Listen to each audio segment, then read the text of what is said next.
السلام علیکم ورحمۃ اللہ وبرکاتہ۔ باب بیان الصلوات التی ہی احد ارکان الاسلام۔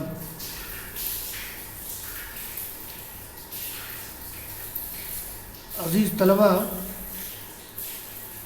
آج کتاب الایمان کا دوسرا باب شروع کیا ہے۔ باب بیان الصلوات التی ہی احد ارکان الاسلام، نمازوں کا بیان جو اسلام کے ارکان میں سے ایک رکن ہے۔ طلبہ کو معلوم ہے کہ اسلام کی بنیاد 5 چیزوں پر ہے۔ اسلام کے 5 ارکان ہیں، جیسا کہ مشہور حدیث ہے، بنی الاسلام علی 5: شہادت لا الہ الا اللہ وان محمد رسول اللہ واقام الصلاۃ وایتاء الزکوٰۃ وصوم رمضان والحج۔ تو اسلام کے ان ارکان میں سے ایک رکن یہ نمازیں ہیں۔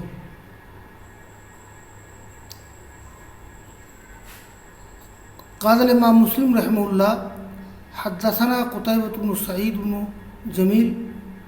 جمیل بن طریف ابن عبداللہ الثقفی عن مالک بن انس فيما قرئ علیہ عن ابی سہیل عن ابیہ انہ سمع طلحة بن عبید اللہ یقول جاء رجل الى رسول اللہ صلی اللہ علیہ وسلم من اہل نجد ثائر الراس نسمع دوی صوتی ولا نفقه ما يقول حتى دنا من رسول الله صلى الله عليه وسلم فإذا هو يسأل عن الإسلام فقال رسول الله صلى الله عليه وسلم 5 صلوات في اليوم والليلة فقال هل علي غيرهن؟ قال لا إلا أن تطوع وصيام شهر رمضان فقال هل علي غيره؟ قال لا إلا أن تطوع وذكر له رسول الله صلى الله عليه وسلم الزكاة فقال هل علي غيرها؟ قال لا إلا أن تطوع. قال فأدبر الرجل وهو يقول والله لا أزيد على هذا ولا أنقص منه. فقال رسول الله صلى الله عليه وسلم أفلح إن صدق. یہ روایت ہے، مالک بن انس رضی اللہ تعالیٰ عنہ کہتے ہیں، یہ امام مسلم کے استاذ ہیں قتیبہ بن سعید بن جمیل بن طریف بن عبداللہ ثقفی، اور وہ روایت کرتے ہیں مالک بن انس، یہ جن کی موطا ہے، فیما قرئ علیہ، یہ اس درس میں جو ان پر پڑھا گیا۔ مالک بن انس کی روایت ہے ابو سہیل سے، وہ اپنے باپ سے روایت کرتے ہیں کہ انہوں نے سنا طلحہ بن عبید اللہ سے کہ وہ کہہ رہے تھے، ایک شخص آیا رسول اللہ صلی اللہ علیہ وسلم کے پاس اہل نجد میں سے، ثائر الراس، جس کے بال بکھرے ہوئے تھے، نسمع دوی صوتی، یہ دوین کے معنی ہوتے ہیں گونج، بھنبھناہٹ، ہم اس کی آواز کی گونج سن رہے تھے، وَلَا نَفْقَهُ مَا يَقُولُ، لیکن وہ کیا کہہ رہا ہے ہم نہیں سمجھ رہے تھے، یہاں تک کہ وہ رسول اللہ صلی اللہ علیہ وسلم کے قریب ہوا تو وہ آپ سے پوچھ رہا تھا اسلام کے بارے میں۔ تو فرمایا رسول اللہ صلی اللہ علیہ وسلم نے 5 صلوات فی اليوم واللیلہ، آپ نے اس کے سامنے 5 نمازوں کا ذکر کیا، 5 نمازیں دن و رات میں۔ تو کہا کہ کیا میرے ذمہ ان کے علاوہ ہے؟ کہا نہیں، الا ان تطوع، الا ہے کہ یہ نفلی نماز پڑھو، اور رمضان کا روزہ۔ تو کہا کہ حل علی غیرہ، کیا اس کے علاوہ ہے؟ قال لا الا ان تطوع، الا ہے کہ تم نفل پڑھو۔ وذکر رسول اللہ صلی اللہ علیہ وسلم الزکاۃ، آپ نے زکوٰۃ کا بھی ذکر کیا۔ فقال هل علی غیرها؟ قال لا الا ان تطوع، اللہ ہے کہ تم نفل نماز پڑھو۔ دیکھیے اس میں نماز،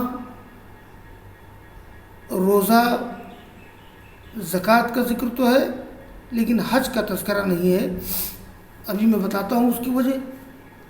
قال فادبر الرجل وہ یقول، وہ کہہ رہا تھا واللہ لا ازید ولا هذا ولا انقص، واللہ میں نے اس سے زیادہ کروں گا نہ اس سے کم کروں گا، بس میں نے جو عہد کر لیا ہے، جو میں نے سن لیا آپ سے، اس پہ عمل کروں گا۔ تو فرمایا رسول اللہ صلی اللہ علیہ وسلم نے افلا ان صدقہ، اگر اس نے سچ کر دکھایا تو کامیاب ہو گیا۔ اس حدیث میں ایک سوال یہ ہوتا ہے کہ یہ اس آنے والے شخص نے کیسے کہہ دیا لا ازید علی ھذا ولیس فی ھذا الحدیث جمیع الواجبات والمنہیات الشرعیہ والسنن المندوبات۔ اس روایت میں تمام واجبات کا ذکر نہیں ہے، اس واجبات میں ممنوعات کا تذکرہ نہیں ہے، نہ سنن کا تذکرہ ہے جو مستحب ہیں۔ تو کیسے کہہ دیا کہ لا ازید علی ھذا ولا انقص، اور پھر آپ نے اس کے کامیاب ہونے کی گواہی دی اگر اس نے کر دکھایا؟ تو اس سلسلے میں اس کا جواب یہ ہے کہ اس روایت میں اختصار ہے۔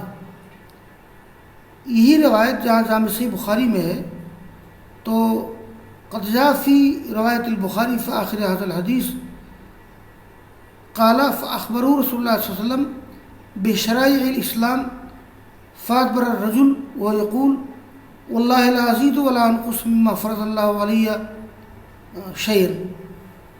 تو بخاری کی روایت میں ہے کہ یہی روایت جامع صحیح بخاری میں ہے، اس کے آخر میں ذکر کیا گیا ہے کہ رسول اللہ صلی اللہ علیہ وسلم نے، گویا اس کے بخاری کی روایت میں وضاحت ہے، رسول اللہ صلی اللہ علیہ وسلم نے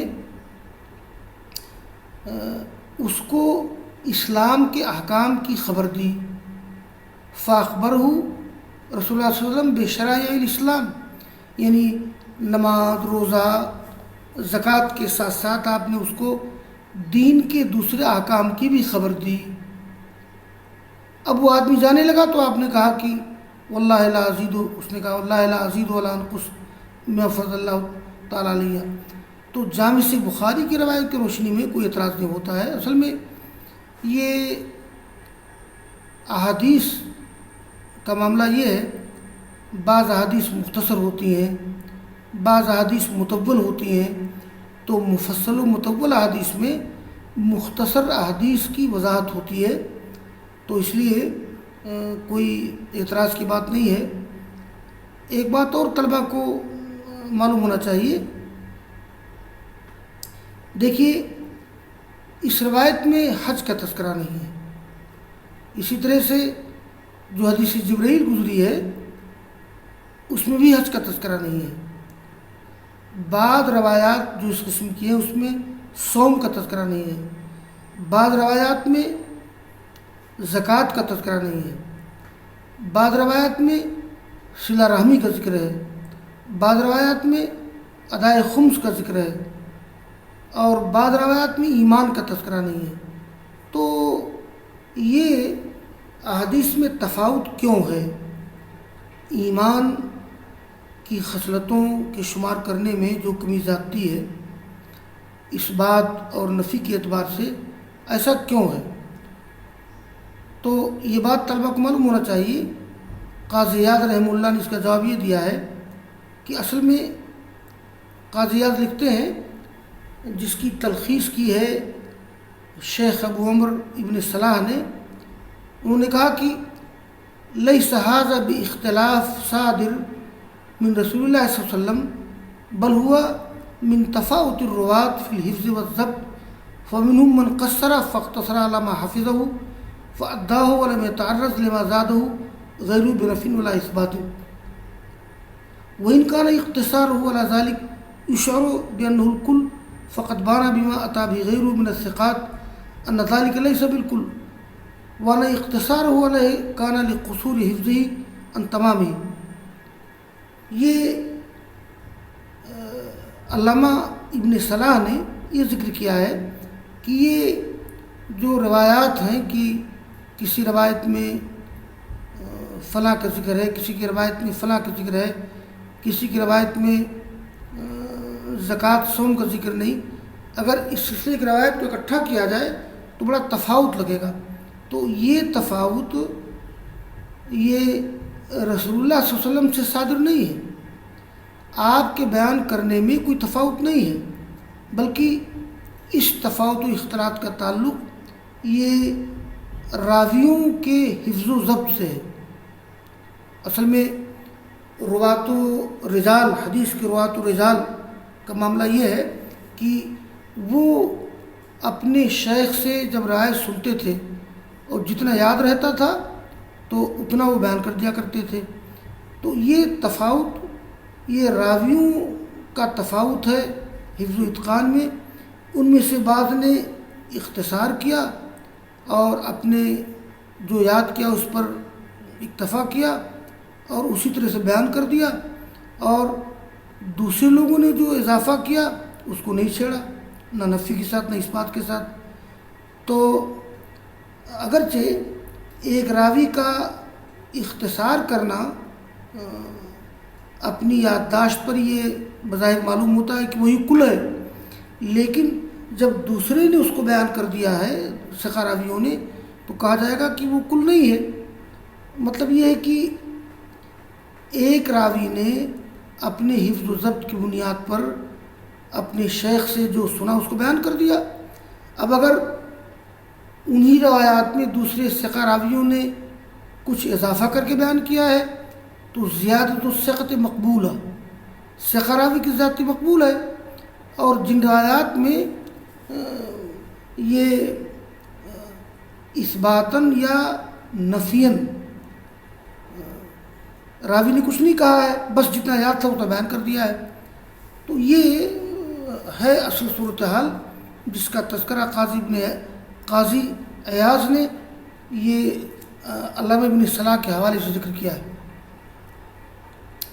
آگے کی روایت ہے یہ قال امام مسلم حدثني يحيى بن أيوب وقتيبة بن سعيد جميعا عن إسماعيل بن جعفر عن أبي سهيل عن أبيه عن طلحة بن عبيد الله عن النبي صلى الله عليه وسلم بهذا الحديث نام حدیث مالک غیر انه قال.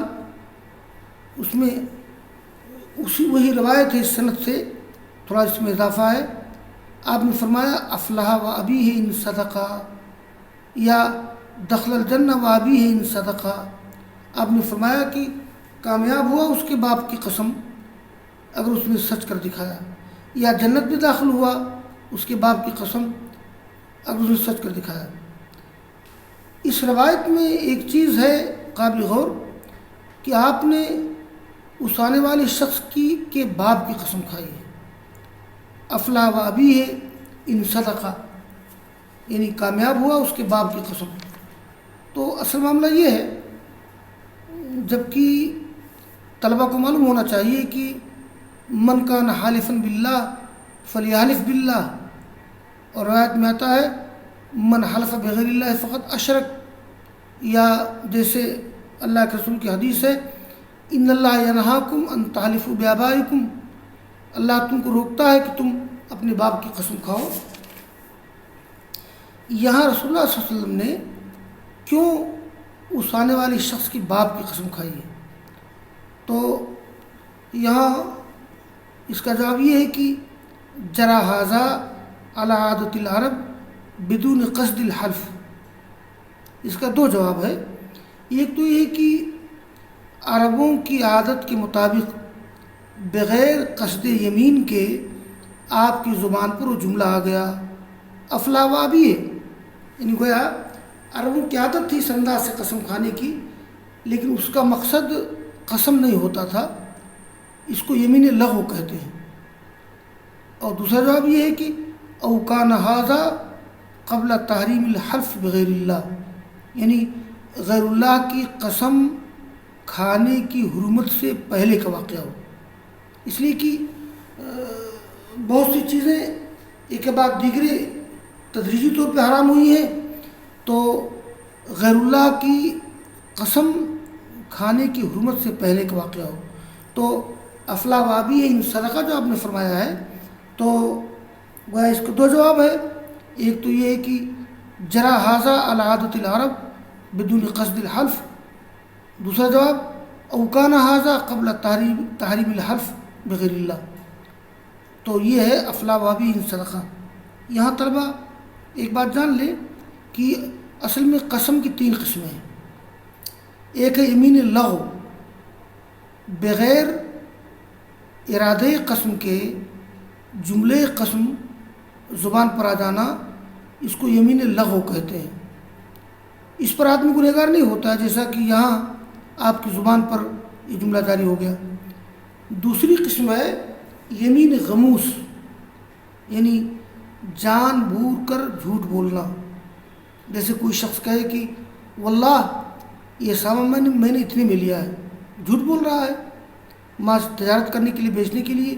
یمین غموس یہ گناہ کبیرہ ہے، توبہ ضروری ہے.